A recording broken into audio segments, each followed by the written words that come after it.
Kwa muda wa takribani miaka miwili niliondoka Lukozi, nilikimbia uchaguzi wa udiwani. Yes. Uchaguzi ambao ulikuwa unafanyika kuziba nafasi ambayo imeachwa wazi baada ya kuondokewa na aliyekuwa diwani wakati ya Lukozi, ndugu Karim Mahanyu. Yes, nilikimbia udiwani. Nilikimbia uchaguzi wa udiwani. Mimi ndio nilikuwa chaguo la marehemu kumwakilisha yeye masuala ya udiwani 2025. Kumbe Mwenyezi Mungu alikuwa na mipango yake mingine. Kwa hiyo nikaondoka, nikaenda Dar es Salaam kwenye mji kata ya Yombo Vituka, eneo ya Malawi kule. Na Malawi nako pia aliwaambia pia kwamba wasiponichagua kwa kiongozi wa mtaa, mwenyekiti wa mtaa, nitaondoka. Kwa hiyo Yombo Vituka bila Zumbe Ahmad Ndi imewezekana au umeacha pengo.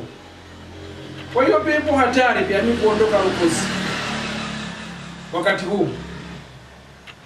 Aspika mko tayari pia.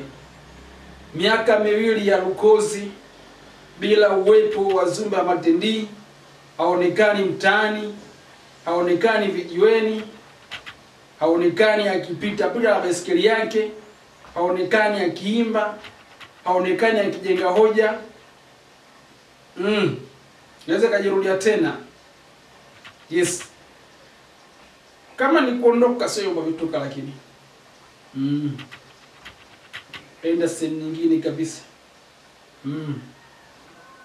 Kwa hiyo pia yes, ni mambo ya kuzingatia pia kwamba Z8 Ndi anaweza akaondoka.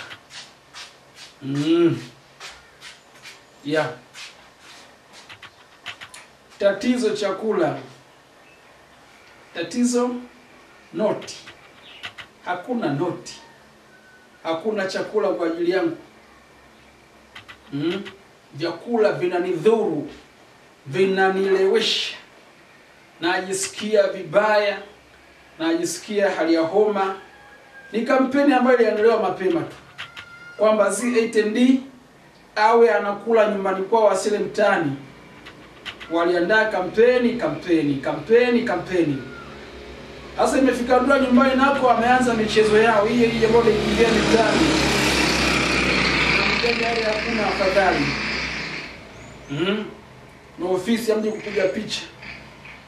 Kwa hiyo lazima kuondoka tena. Sasa miaka miwili ile bila Z8 Ndi ilikuwaje? Au watu mshajitafuta mmejipata upya. Merudi na wabudhi.